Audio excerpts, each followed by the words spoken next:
교수님, 5시 됐는데 이문영 교수님이랑 김태훈 교수님, 김대훈 쌤 다 들어온다고 해서 한 분 더 들어오시면은 시작하겠습니다. 예, 그럼 좀 기다리실래요? 아니면 그냥 바로 시작할까요, 교수님? 하시죠, 뭐, 시간 어차피, 예. 네, 알겠습니다. 시작하겠습니다. 네, 안녕하십니까. 저는 1년차 강사 이영입니다. 본 연구는 그 하이퍼텐시브 헐트 디지즈 환자에서 레널드 이노베이션이 서브클리니컬 아이트리얼 피브레이션을 어느 정도 프리벤션 할 수 있는지에 대해서 랜더마이즈드 그 시험 컨트롤드 트라이얼에 대한 논문입니다. 서브클리니컬 아이트리얼 피브레이션은 그 증상이 없고 그 에이트리얼 하이레이트 에피소드이며 그 임플란터블 그 루프 레코드에 의해서 디텍션되는 이벤트입니다. 보통 언컨트롤드 하이퍼텐션 그리고 하이퍼텐시브 헐트 디지즈 환자들이 이에 대해서 만연한 원인으로 알려져 있으며 블러드 그 하이퍼텐시브 환자에서 레널 데비너베이션이 BP 로어링 에피커시가 있음을 최근에 그 근거들이 발표가 되었고 이레디케이트 AF 그 연구에서 그 PBI에 더불어서 RD를 레널 데너베이션을 시행했을 때 그 퍼스트 주말 APB 더 감소하는 것으로 발표가 되어서 본 연구에서는 레널 데노베이션만 시행했을 때 하이퍼텐시브 헛 디지즈 환자에서 얼마만큼 뉴 온셋 그 서브클리니컬 H2 피브레이션을 감소할 수 있는지에 대해서 연구한 연구입니다. 연구에서 포함한 환자들은 보통 55세 이상 그리고 3가지 이상의 그 혈압약 복용하는 사람 그리고 랜더마이제이션 당시에 사이너스 리듬인 환자와 그리고 SAF의 하이 리스크가 있는 환자들을 포함을 시켰고 이전에 PBI를 시행받았거나 리널 임페어먼트가 있는 환자들을 제외를 했고 별별로 허트 디지즈나 그 사이로드 디지즈가 있는 환자들도 제외를 했습니다. 그 환자들에 대해서는 카디아가 아리스믹 이벤트에 대해서 히스토리 테이킹을 하였고 이전에 카디오 버전이나 안티 아리스믹 드럭을 복용해야 했는지에 대해서도 확인을 하였습니다. 그리고 레널 데너베이션 하는 동안은 시험 프로시저랑 구별을 환자가 하지 못하게 세다티브랑 아날제시아를 사용하였고 보통 그 시험 프로시저에서는 레널 데너베이션에서 사용되는 사운드를 플레이해서 환자들한테 틀어주었습니다. 이후에는 임플란터블 카디오 모니터를 삽입을 하였고 보통 6분 이상의 APIP 그리고 환자의 심텀을 기록을 하였습니다. 프라이머리 엔드포인트로서는 SAF가 6분 이상 지속되는 퍼스트 이벤트 에피소드를 프라이머리 엔드포인트로 설정했고 세컨더리 엔드포인트로서는 SAF의 버든에 대해서 설정을 하였으며 오피스랑 24시간 BP를 측정하였습니다. 결과를 보시면 800명 중에서 그 랜더마이즈드 된 인원은 83명이었고 RD로는 44명, 39명이 얼로케이션 되었으나 이후에 분석에 들어간 거는 42명, 38명이었습니다. 분석에 참여한 환자들은 에이지가 65.5세, 63세였고 대부분 남성이 많았으며 HR 피브레이션 히스토리는 30%, 24%였습니다. 그리고 24시간 BP에서 SBP는 138, 그리고 139였고 다이스톨릭 BP도 78.4, 그리고 79.9, 그리고 펄스 레이트도 67.3, 66.1이었습니다. 그리고 복용 중이던 약물은 대부분 3개 이상이었고 레널 데너베이션 그룹은 3개, 그리고 샴 그룹은 4개였으며 베타블로코도 레널 데너베이션 그룹에서는 33, 그래서 79%였고 샴 그룹에서는 79% 동일하였으며 그리고 아미오다론과 클래스 3 드럭을 복용한 경우도 RD 그룹에서는 3명으로 7%, 샴 그룹에서는 3명으로 8%였습니다. 결과를 보시면 그 서브클리니컬 아이트리얼 필브레이션에 대해서 해저드 레이쇼가 RD 그룹에서 0.40으로 나서 리스크 리덕션을 보일 수 있습니다. SF 캐러티스트를 보면 버든이 RD 그룹에서는 0, 그리고 션 그룹에서는 0에서 0.3이 인터컨트럴 레인지로 보여서 통계적으로 의미가 있었고, 그리고 패스트 APB에 대해서는 RD 그룹에서는 1명, 그리고 션 그룹에서는 10명으로 이거 역시 의미 있게 차이가 났었습니다. 아까 말씀드렸던 것처럼 스트래티피케이션을 했을 때 버든이 0%, 그리고 0에서 1%, 그리고 1% 이상, 1%를 초과하는 그룹에 대해서 나눠서 봤을 때, 샴 그룹에서는 60%가 제로, 그리고 RD 그룹에서는 81명, 81%였고, 그 0에서 1%는 샴 그룹에서는 16, 그리고 RD 그룹에서는 12, 그리고 1%가 넘는 경우도 24, 7로 의미 있게 차이가 있었습니다. 그래서 정리해서 말씀드리면 2년 동안 팔로우를 했을 때 SAF 이벤트가 RD그룹에서는 19% 발생하였고 샴그룹에서는 39.5% 발생하여서 의미 있는 차이를 보였습니다. 그리고 아까 말씀드린 것처럼 카테고리를 나눴을 때 0%에서는 34명이 RD그룹에서 나타났고 샴그룹에서는 23명으로 통계적으로 의미 있게 차이가 났었으며 1%가 넘는 경우도 통계적으로 의미 있게 RD그룹에서는 3명, 그리고 샴그룹에서는 9명으로 의미 있게 차이가 있었습니다. 하지만 그 BP의 차이는 보이지 못했고 아래에 있는 서버 그룹에 대해서 어널리시스를 했을 때 나이가 65세보다 넘는 경우가 더 리스크 리덕션이 의미 있게 있었고 그리고 에이트리얼 피브릴레이션이 히스토리가 없는 경우도 리스크 리덕션이 의미 있게 낮았으며 DM이 있는 경우가 조금 더 리스크 리덕션이 되는 경우가 나타났습니다. 디스커션 말씀드리겠습니다. 예? 예전에 에리디케이트 APIP 트라이얼에서는 RD를 추가했을 때 크라이오 BPI에 RD를 추가했을 때 포스트 프로시저 APIP 감소한다는 걸 보여줬었는데 당시 RD를 사용했을 때는 싱글 포인트 캐스트를 사용했고 본 연구에서는 멀티 포인트 디노베이션 캐스트를 사용해서 차이가 있었고 그래서 향후에는 RD에 대한 좀 더 그 효율적으로 할 수 있을 것으로 기대를 할 수 있으며 본 연구의 연구자들은 이와 같은 차이는 오토노믹 너버스 시스템의 모듈레이션이 역할을 하는 것으로 생각하고 있고 예전에 그 K9에 대한 모델에서 했을 때도 심파스틱 너브 스프라우팅이 감소한다든지 그리고 다른 연구에서도 APIP에서 심파틱 네. 너브 스프라우팅이 감소한다든지 그리고 다른 연구에서 보여줬던 것처럼 LV 매스와 파이브로시스가 감소한다는 같은 근거를 볼 때 심파스틱 너브에 영향을 미치는 것으로 저자들은 분석을 했습니다. 다만 오피스 BP가 차이가 나지 않았었는데 이거는 컴파운더가 영향을 미치지 않았을까라고 결론을 내렸고 본 연구의 리미테이션으로는 샘플 사이즈가 너무 작았고 그리고 세컨 SAF 벌든에 대해서는 사전에 결정된 엔드포인트가 아니라 이후에 분석 시에 결정한 엔드포인트였으며 그리고 SAF에 대해서 조금 더 그 사전에 그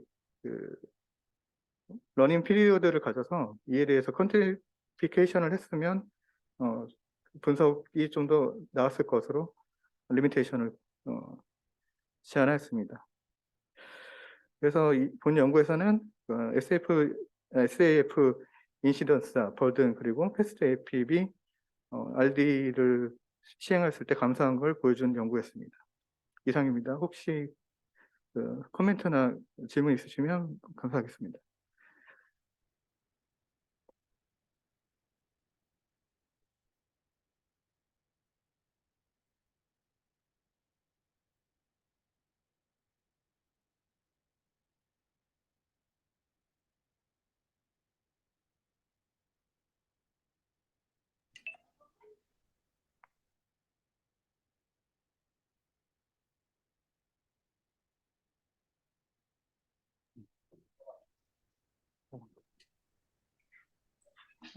없으시면 다음 거 하면 될 것 같습니다. 그래서 리널 디너베이션이 지금 그 가이드라인에 뭐 포함이 돼 있던가요?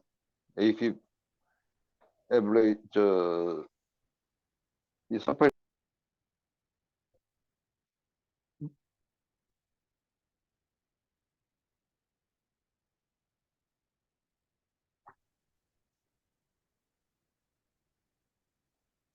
끊어졌어.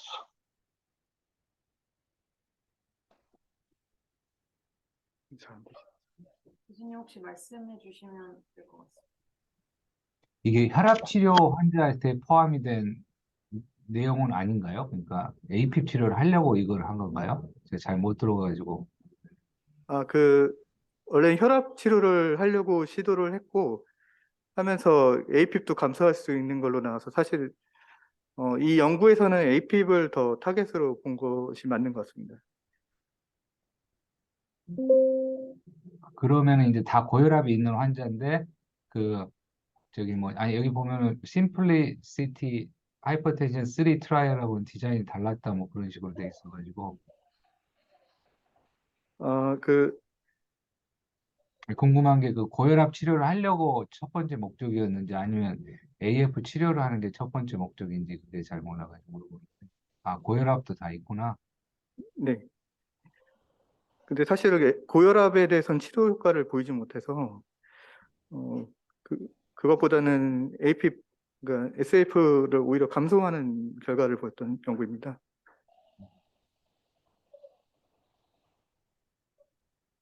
저도 놓쳤는데 뭘로 모니터링한 스터디인가요, 이거?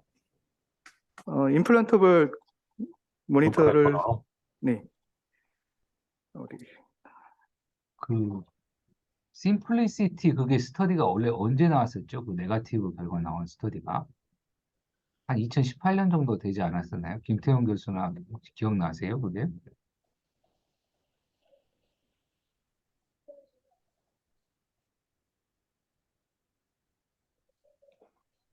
한 2018년 정도 되지 않았었나요? 여기 보니까 인롤이 2018년까지 돼 있는데 그 정도 된 것 같은데, 워낙 그때 반짝하다가 수그러들어서 했는데, 아마 그 임팩트가 전에 된 이유가 뭐지? 인롤한 것 같은데 단순히 AFib 치료만 하려고 입원을 시키기는 어려웠을 것 같은데 맞나? 사이너스 리듬 여기 보면 또 사이너스 리듬이니까 사이너스 리듬 환자한테 시술한 거니까 결국은 AF 그건 아니고 고혈압 치료하러 들어간 사람한테 추가로 받나 봅니다. 다음 거 할까요, 그럼 선생님? 네. 없으시면. 다음 제가 말씀드린 논문은 그 로우 BMI를 가진 환자들이 카테터 어블레이션을 이제 했을 때 카디악 탐폰 발생에 관해서 연구한 논문입니다. 그래서 카디악 탐폰은 AF 어블레이션과 이제 관련된 합병증으로 흔하게 이제 발생을 하게 되는데 이는 유럽과 미국에서는 0.6에서 1.9% 정도로 이제 보고가 되고 있습니다. 다른 연구에서 이제 비만이 이제 이런 AFib 디벨롭먼트의 이제 영향 리스크 팩터이고 이것이 또 카디악 탐폰의 또 리스크 팩터라고 이제 발표를 이전에 한 바가 있습니다. 하지만 이제 그 이제 저체중 언더웨이트에 관해서는 아직까지 이제 정확히 이제 발표된 바는 없고 이는 워낙에 이제 서양에서는 이 저체중이 매우 비율이 적기 때문이라고 생각이 됩니다. 그래서 이 연구는 이제 저체중인 이제 환자들이 블리딩 리스크가 이제 높다고 예상을 하고 있고 그것이 이제 카디악 탐폰이 얼마나 발생하는지를 이제 보고자 연구를 하였습니다. 이 연구는 이제 일본에서 이제 시행한 연구이고 1,500개의 이제 병원의 이제 데이터베이스에서 이제 데이터베이스를 통해서 이제 연구한 논문입니다. 그래서 이 데이터베이스는 에이지, 섹스, 이제 키 몸무게 등이 나와 있고 이제 ICD-10 코드에 기반해서 이전의 진단, 그다음 코모비디티, 그다음 어드미션에 관해서 이제 정보가 포함이 되어 있습니다. BMI 카테고리는 이제 BMI가 18.5 미만인 대상을 이제 저체중으로 분류를 하였고 25에서 30을 오버웨이트, 그다음에 30 이상을 이제 오베즈로 네 가지 카테고리로 나누어서 이제 나누어서 보았습니다. 그리고 스터디 포퓰레이션은 69,000명 중에서 이제 20세 이상에서 AFib을 진단을 받고 카테터 어블레이션을 이제 시행한 이제 환자들을 대상을 하였고 셉사 펑처를 시행하지 않았거나 이전에 이제 에이플러터나 타키카디아, PAC, PVC, VT, VP이 있었던 환자들을 제외를 하였고 RFC나 크라이오 어블레이션 외에 다른 카테터 어블레이션 한 환자들을 제외하였고 입원 중 사망한 환자들을 제외하여서 59,000명을 대상으로 이제 연구를 하였습니다. 프라이머리 아웃컴은 이제 AFib 어블레이션 후에 카디악 tampon이 발생한 것을 프라이머리 아웃컴으로 잡았고, 이 카디악 tampon은 이제 ICD-10 코드에 이제 기반해서 입원을 한 후에 이제 카디악 tampon에이드가 이제 진단되었고, 이것으로 인해서 페리카디오 센테시스나 페리카디얼 드레이니지의 프로시저 코드가 있는 환자를 카디악 탐폰으로 잡아서 아웃컴을 보았습니다. 그래서 결과를 보시면 59,000명의 이제 환자 총 59,000명의 환자였고 65.6세 평균 65.6세였으며 여자는 한 29% 정도 포함이 되었고 이 중에 크라이 어블레이션을 한 환자분들도 한 25% 정도 되었습니다. 아이스를 같이 이제 시행했던 환자들은 아이스는 한 81% 정도에서 시술하면서 같이 한 그룹이 한 환자들이 많았고 카디악 tampon이 발생했던 환자들은 647명의 1.1%였고 페리카디알 이제 드레이니지를 한 환자들은 619명의 1.0% 정도는 페리카디오 센테시스를 이제 시행을 하였습니다. 그래서 멀티베리어블 아날리시스를 했을 때 BMI가 저체중인 이제 18.5 미만의 환자들이 유의하게 이제 1.42로 리스크가 올라가는 것을 이제 알 수가 있었습니다. 그 외에 이제 리스크를 올리는 것은 75세 이상이거나 여성, 그다음에 하트페일리어가 있는 환자, 하이퍼텐션, DM, 그다음에 다이알리시스를 하는 환자가 카디악 tampon의 리스크가 올라가는 것을 알 수 있었고 크라이오 어블레이션을 했던 환자들은 오히려 카디악 tampon이 더 적게 발생했다고 이제 더 적게 발생하는 것으로 나왔습니다. 그리고 이제 그 크라이오 어블레이션과 라디오 RFC를 나누어서 이제 비교를 했을 때는 저체중에서는 크라이오 어블레이션 했을 때 저체중 이 환자들은 뭐 카디악 tampon의 리스크가 유의미하게 올라가지는 않았고 RFC에서만 저체중의 환자가 그 리스크가 올라가는 것을 이제 알 수가 있었습니다.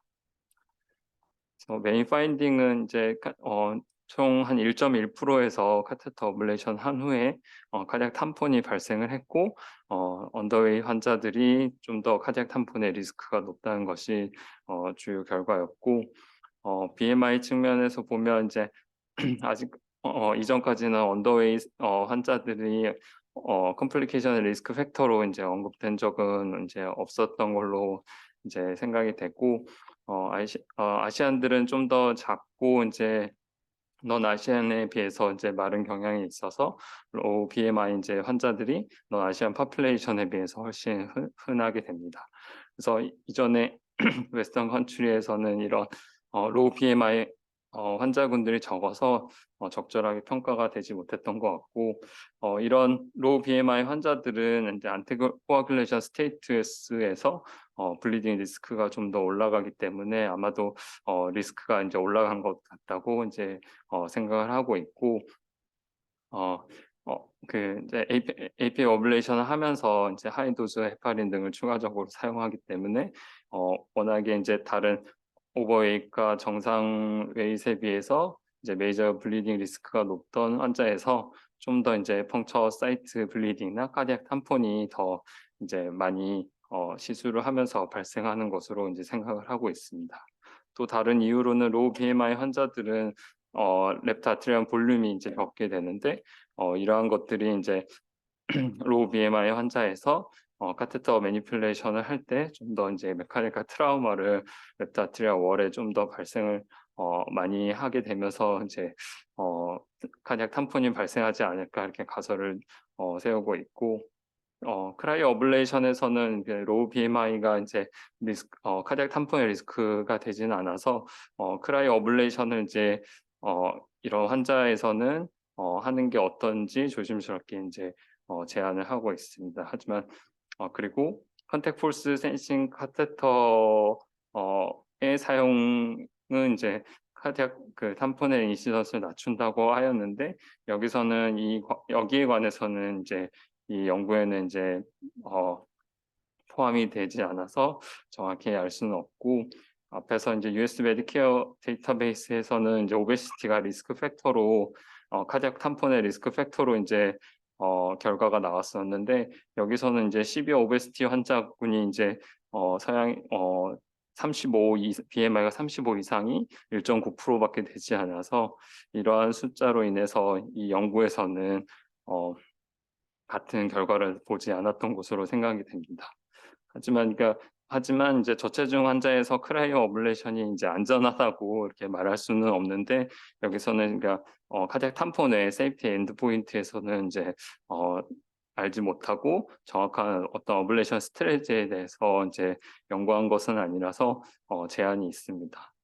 또 아이스를 AP 어블레이션 하면서 아이스를 부었던 분이 상당히 많이 포함이 되어 있는데, 아직까지 이제 AP 어블레이션을 하면서 아이스의 사용이 카디악 탐폰을 줄여준다는 것에 대해서 컨트로버셜하고, 여기에서는 이제 네거티브 세이프티를 이제 올리지는 못하는 것으로 결과가 나왔습니다.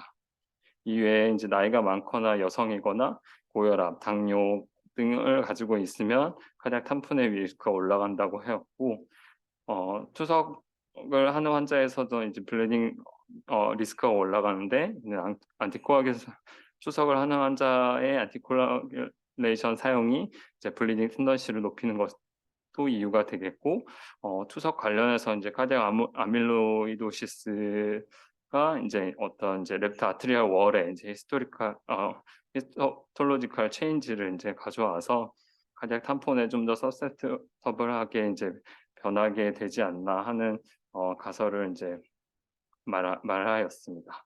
이 연구는 이제 호양적인 관찰 연구라서 이제 제한이 있고, 어떤 프로시저 디테일에 관해서 이제 정확히 파악하지는 못했고, 다른 파로시즘과 AP인지 퍼시스턴트 AP에 관해서는 나누지 않았고, 다른 이제 랩이나 에코카디오 데이터 등이 이제 포함이 되지 않았기 때문에 연구에 제한이 있고, 다른 카디악 서저리에 관해서 이제 히스토리가 빠진 부분도 이 연구의 이제 제한점입니다. 또 이제 다른 1,500개 이상의 이제 다른 이제 병원들이 모두 포함되지는 않아서 이것이 입원 환자에서 카디악 탐폰을 이제 대상으로 하기 때문에 더 정확한 데이터를 이제 알기는 어렵고, 아시안에 이제 국한되어 있는 연구라서 제한점이 있겠습니다. 그래서 이 연구의 결과는 그 저체중 환자에서 AP 어블레이션의 이제 카디악 탐폰 리스크가 올라간다는 것이 이 연구의 이제 논문의 결론입니다. 네, 발표는 이상 마치도록 하겠습니다. 이 제이 로드 아까 무슨 레지스트리라고 그랬는데 그거가 혹시 뭔지 조금 잠깐 메소드 봐줄 수 있나요? 네. 이게 그러니까 인슈어런스는 아니고 리트로스펙티브 크로스나 썼었는데 제이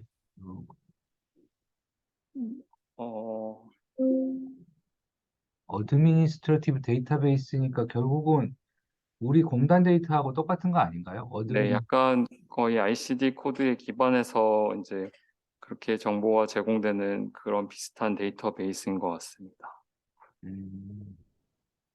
근데 거기에 또 체중이 들어가 있나 봐요. 네, 여기서 나이, 성별 요거는 다 들어가 있고, 그 외에 드럭 유주나 뭐 진단, 그다음에 뭐 입원 날짜 이런 것들이 포함되어 있다고 했습니다. 그리고 아웃컴은 지금 뭐뭐 본 건가요? 탐폰 뭐 아웃컴은 카디악 탐폰을 이제 위주로 봤고, 네, 카디악 탐폰을 보았습니다. 다른 거는 본 건 아니고 다른 거는 네, 여기에 이제 더 나온 건 없었습니다. 그다음에 여기 보면 1,500개나 된다고 돼 있어요. 이 병원이. 참. 네, 이게 뭐 규모가 어떻게 되는지는 정확히 여기 나와 있지는 않는 것 같은데 1,500개의 몇 년부터 몇 년까지 한 거예요? 그리고 아까 네. 아니, 몇 년부터 몇 년까지인데 컨택 포스는 또 안 들어갔다고 그래가지고 네, GC가 돼 있었는데 거기 있네. 네, 2016에서 18년 환자는 몇 명인 거예요? 그럼 토탈 환자는 총 데이터베이스는 한 7만 명 중에서 빼고 남은 게 한 6만 명 정도가 포함이 되어 있습니다. 에블레이션을 한 네. 사람이. 여기에는 RFC와 크라이오 어블레이션을 다 합한 환자들이고 이게 20세 3년 이상의 동안, 네. 6, 7, 8이니까 3년 동안인가요? 그러니까? 16, 17, 18이니까?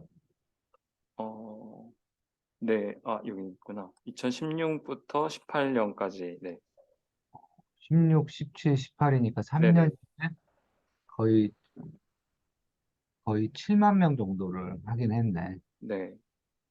우리나라는 얼마나 하나? 되게 많은 것 같은데. 음.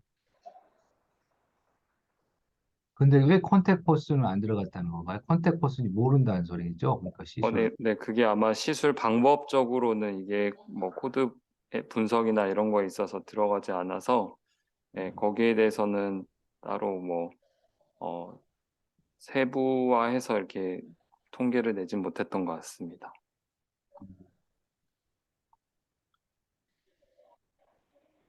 그래서 그 스트레지에 관해서는 뭐 세분화해서 이렇게 본 것은 없습니다.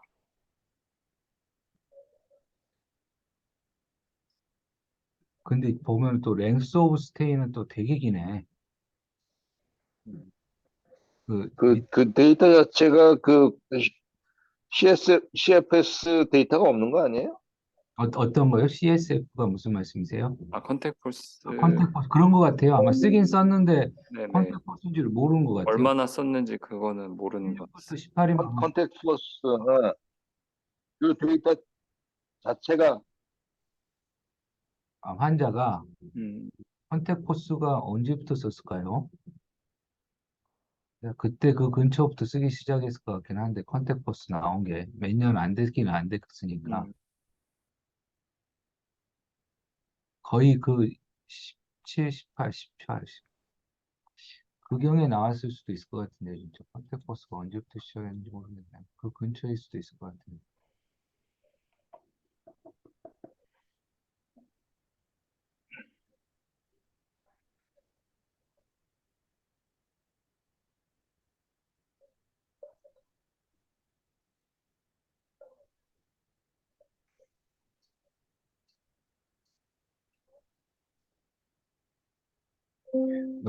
논문에 나온 게 한 2019년에 논문이 퍼블리시가 된 게 있네요. 그거 보니까 2014년에도 나온 논문이 있긴 하네요.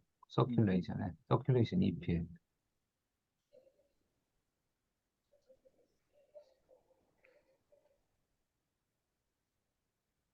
혹시 추가 질문 없으시면 이걸로 끝낼까요? 이문영 선생님 혹시 추가 더 없으세요?